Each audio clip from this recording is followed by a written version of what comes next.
वाणी लेके बातचीत हो रहा था, दादा कुछ बोले सिखवा कर हम लोग हमारा अपना भाषा में बांग्ला में दो चार बात करना चाहते हैं, जो जो समझेंगे नहीं विमल जी से बाद में पूछेंगे। ठीक से हिंदी कहना नहीं आता है।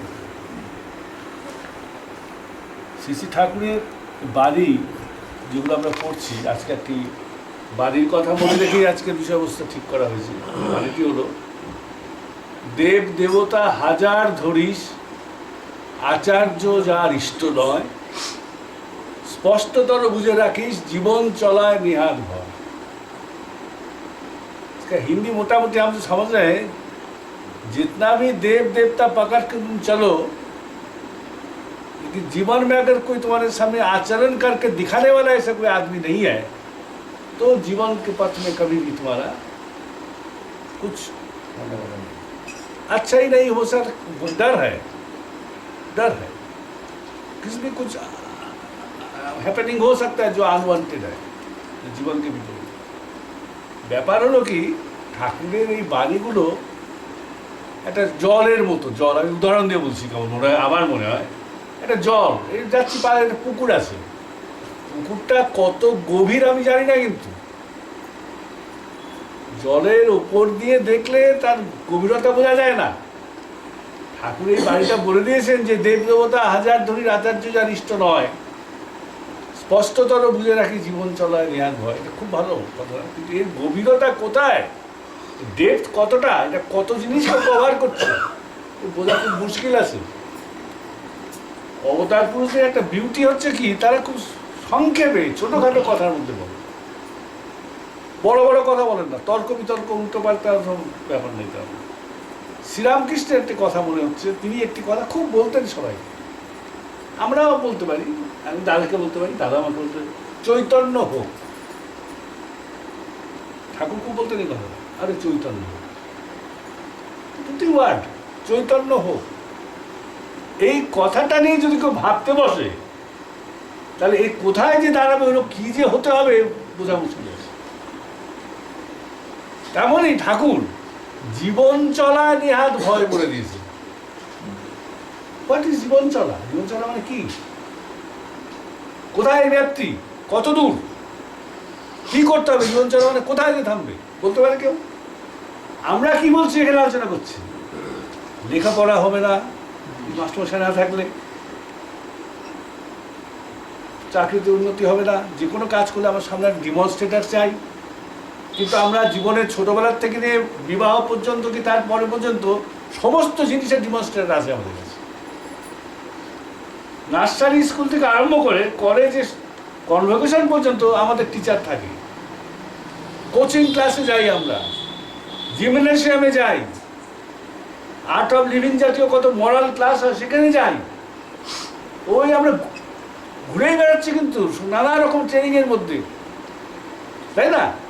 আর আমরা নিজেদের বড় বেশি এডুকেটেড, এফিসিয়েন্ট, কাবিল নাগরিক হিসাবে গড়ে তুলেছি।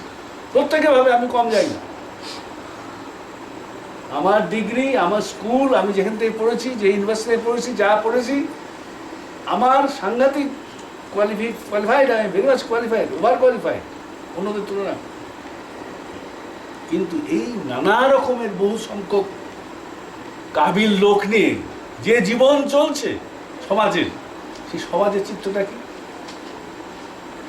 সেই জীবন চলা কি দেখছি? প্রতিটি ঘরে অশান্তি, প্রতিটি স্বামী স্ত্রীতে মারামারি, প্রতিটি মা সন্তান অমিল, ভাই বোনে অমিল, প্রতিবেশীর সাথে মুখ ডাকাডাকি নেই, ব্যবসায়ী ঝগড়া, ভিন্ন কমিউনিটি ধর্মাবলম্বী লোকরা রায়ট, ডাউরি কেস, মেয়েদের পুড়ে মানাচ্ছে ফর মেয়ার পেটি মানি, পয়সা দিয়ে। দেখা যাচ্ছে জীবন চলা বলতে লেখাপড়া টড়া বাদ দিয়ে যা বোঝায় সেই সব জায়গায় আমাদের করব। এক গ্লাস জলের জন্য কল থেকে জল নিয়ে আসতে মারামারি হচ্ছে, এক বালতি জল আমি দেবো না,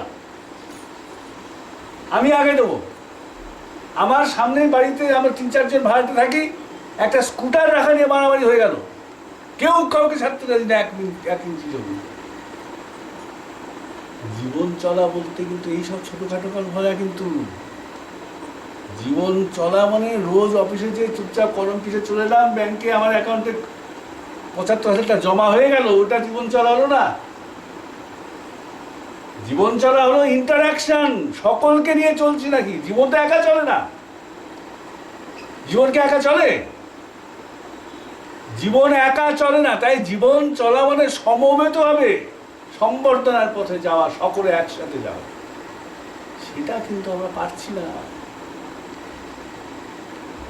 সেটা পারছি না, শুধু তাই নয়, দেখছি আমরা যত বেশি লেখাপড়া শিখেছি তত বেশি ওদিকে গর্ব হচ্ছে। একটা গ্রাম্য মানুষ এখনো একটা বিদেশি লোককে বাড়িতে থাকতে দিতে দাঁড়িয়ে আছে, দুটো খেতে দেবে, আমরা দেবো না, কিন্তু জায়গা নেই। আমরা কিছুতেই কাউকে বিশ্বাস করবো না, কিন্তু এখনো লেখাপড়া জানে না সেরকম যে মানুষ আগে, এখনো তারা অনেক উদার হৃদয়, এখনো অনেক তার কোঅপারেটিভ দেখা যাচ্ছে। সেই হিসাবে জীবন চলনাতে সেই সব অশিক্ষিত মানুষ আমাদের পরিবেশ অনুযায়ী যারা, তারা অনেক এগিয়ে আছে। কেননা তাদের মধ্যে যে প্রবৃত্তি তাড়িত অহমিকার, প্রবৃত্তি তাড়িত নানা রকমের যে ঝামেলা, সেগুলো কিছুটা কম। তাই আমাদের ঠাকুর বলছেন কি, যতক্ষণ পর্যন্ত না তোমার প্রবৃত্তিটা নিয়ন্ত্রিত হলো, যতক্ষণ পর্যন্ত না প্রবৃত্তি নিয়ন্ত্রিত কোনো আচার্য তোমার সামনে থাকলো এবং তার আদেশ উপদেশ ইচ্ছাকে নিজের মতো করে নিয়ে তুমি জীবনের পথে চললে, ততক্ষণ তোমার কোনো শিক্ষাই হয়নি। বরং তোমার ইগো এত স্টিফ হয়ে যাবে যে তুমি কারোর সাথে কোনো রকম মিশতে পারবে না, তুমি একটা আইসোলেটেড হয়ে যাবে। আমাদের কবি জীবনানন্দ দাশ একটি কবিতার লাইনে লিখেছিলেন যে, আপনার ভাগ্য দেশে সবাকার মাঝখানে থাকি, আমি একা হতেছি একেলা। আমি জনতার মধ্যে আছি, সমাজে আছি, কিন্তু আমি একা। সেই পরিস্থিতি হয়েছে। আর ওই ইষ্টকে ছাড়া, ওই আচার্যকে ছাড়া, আচার্য মানে যে জীবন চলা দেখা স্পষ্টতর বুঝে রাখে, জীবন চলা ওটা সবই যায়। দেখা যাচ্ছে যে ওরকম জীবন চলায় অভ্যস্ত যে তেমন একজন না হলে দেবদেবীরা কিছু করতে পারে। দেবদেবীরা হচ্ছে আমাদের হেরিটেজ। তারা হচ্ছে বলেছে শ্রীকুমার দাস কখনো ছিলেন। আমরা কি করছি? আমরা দেবদেবী পূজা করছি, ওটাকে অবহেলা করার কথা বলা হচ্ছে না, কিন্তু আমরা মা দুর্গার পূজা করছি, নিজের মাকে পেটাচ্ছি। মা লক্ষ্মীর পূজা করছি, মাকে মাস গেলে 25 টাকা দিতে রাজি না আমরা। ভগবান শিবের দেব পূজা করছি, দেবাদি দেব, শুধু দেব না, দেবাদি দেব পূজা করছি। আর সেই শিব পূজাটা কি মনে করছি আমরা? শিব ভক্ত কিসে হয়? আমি যা দেখছি দেওঘরে, গাঁজা না খেলে আর ভাং না খেলে শিব ভক্ত হয় না। তাই মাঝে মাঝে প্রশ্ন জাগে এই যে, আমরা কি সত্যি কোনো আচার্যকে আচার্যত্বে বরণ করতে চাই? যদি চেতাম তাহলে মা বাবার কথা তো প্রথমত শুনতাম। আমাদের আমাদের জ্যান্ত দেব দেব দেবী যাদের বলা হয়, জননী জন্মভূমিষ্ঠ স্বর্গাদপি গরীয়সী বলা হয়, পিতা স্বর্গ পিতা ধর্ম বলা হয়, পিতরি প্রীতিমা বন্যে প্রিয়ন্তে সর্বদেবতা, সর্বদেবতা। পিতার মনোজ্ঞ চরণে চলে তাকে যদি খুশি করা যায়, সমস্ত দেবতাই খুশি হন, বলেনি শাস্ত্রে? আমাদের মনে ঠুকছে না। কিন্তু দেখা যাচ্ছে আমরা এখন আচার্য টাচার্য কিন্তু চাই না। আসলে আমরা চাই আমার যখন যেটা ইচ্ছা আমি সেটা করব, আর মডেল হিসাবে সামনে অন্যকে ঠকানোর হিসাবে একটা দেবদেবী, সে দেবদেবীর মতো করে যে আমি তাকে পূজা করবো তা না। আমি গেছি বিটি রায়দার বাড়িতে, আমাকে উনি নেমন্তন্ন করেছেন, 1 প্লেট ননভেজ খাবার আমাকে উনি খেতে দিয়েছেন। কেননা উনি ওটা ভালোবাসেন, তাই আমি কি খাই তাই খোঁজ দেননি। কিন্তু তেমনি দেবদেবী কি চান আমার কাছে, তারা কিসে প্রীত হন তা আমি জানি না। আমি আমার যা খুশি সেরকমভাবে তাকে নৈবেদ্য সাজিয়ে দিয়ে কিছুক্ষণ চোখ বুজে থেকে তারপরে আর বৎসব আরম্ভ করে দিচ্ছি। তাই জীবন চলার প্রতিটি পদক্ষেপে এখন ঠাকুর বললে ভয় বলতেন কিনা আমার সন্দেহ আছে।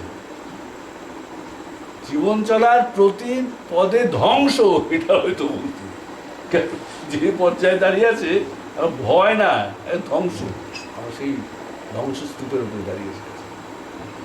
কিন্তু জীবন তো থেমে থাকে না, জীবন বাঁচতে চায়, বাঁচতে চেলেই জীবন বাঁচার পথ খুঁজে, সেই পথের জন্য আসেন ঠাকুরের মতো বেড়াতে। শ্রীকৃষ্ণ অনেক গীতা টিতা বলেছেন, বহু কথা বলেছেন, কিন্তু দুর্ভাগ্য বিষয় আমাদের লাস্টে যেই কথাটি গীতাতে তিনি বলেন সেটা আমরা দেখি, কেনটা আমাদের মনে মতো না। কি বলছেন লাস্টে? মনমনা ভবমত ভক্ত মত জাজি মাং নমস্কুর ভাবে অবশ্য সত্যন্তের প্রতি যার প্রিয়, তুমি আমাকে তোমার মনটা দাও, সমস্ত কিছু আমাকে অর্পণ করো। ওসব যোগ কি সাংখ্য ফাঙ্ক্য হয়ে গেছে, ওসব পাস্ট হয়ে গেছে। লাস্টে কি বলছেন? অনেক কিছুই বললাম, মূল কথা তুমি আমাকে তোমার মনটা দাও, আমার যাজন করো। বলেননি কথা? বলেছেন। কিন্তু আমরা ওইটা বলি না কিন্তু কাউকে, আমরা এসব তত্ত্ব কথা বলবো কিন্তু, কারণ ওটা বলতে আমার ভালো লাগে। ঠাকুরের একটি বাণী বললাম, বারবার ভুলে যাই, করলি সাধন করলি যে যোগ, শব্দ জ্যোতি দেখলি কত, ইতর আমির স্বভাব যাতা রইল রে তোর স্বভাব কত, এমন কেন হলো রে তোর সতিয়ে কবু দেখলি তাই, ইষ্ট স্বার্থী তারণাতে বাঁধিস কি হবে। অনেক যোগ করেছিস, অনেক সাধন করেছিস, শব্দ জ্যোতি বলতে দেখেছিস, কিন্তু ইতর অহং, যেটা ইতর অহং মানে কি, অন্যকে সম্মান দেয় না। অহং জহং অহংকারে অন্য করে বিমলি, ইতর অহং তারই বলে জানিস ওদের উত্তর।